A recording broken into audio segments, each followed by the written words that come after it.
Welcome to Lay's Little Golden Books. I hope you all enjoyed today's story, and perhaps one day when your kids are grown, they will share these timeless stories with their own children.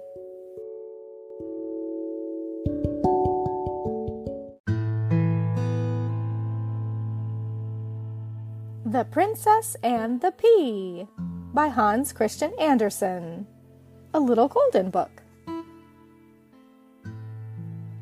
Once upon a time, there was a prince who wanted to marry a princess, but only a real princess would do. He traveled all over the world to find one. Yet everywhere he went, things went wrong. There were plenty of princesses, but how was the prince to know whether they were real princesses? There was something not quite right about them all. So the prince returned home quite unhappy, because he would have liked very much to bring back a real princess to meet the king and queen. One evening, a terrible storm struck. Thunder boomed, lightning flashed across the sky, and rain slapped against the castle windows. It really was frightful. In the middle of it all came a knock at the city gate. The old king went to open it. Who should be standing there but a princess? Or so she said. Good gracious!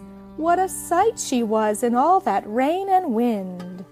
Water ran down her hair and clothes, into her shoes and out the heels. Yet she claimed to be a real princess. We'll soon find out about that, the old queen thought.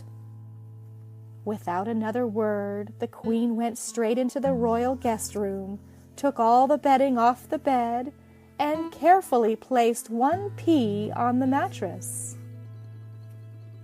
Then she took 20 more mattresses and piled them on top of the pea. And then she put 20 feather beds upon the mattresses. Way up on top of these, the princess was to spend the night.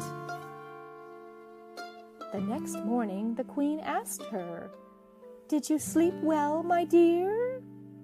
"Oh," exclaimed the princess, "no, I hardly closed my eyes at all. Heaven only knows what's in that bed. I lay on something so hard that I'm black and blue all over. It was terrible." The queen smiled, the king laughed, and the prince's eyes grew wide. The family could see that the girl was a real princess, because she had felt the pea through 20 mattresses and 20 feather beds. No one but a real princess could be as delicate as that. The prince wasted no time in asking her to marry him, for he'd found his real princess at last. As for the pea, it was put in the Royal Museum, where it may still be seen, unless someone has taken it. There, that's a true story. The end.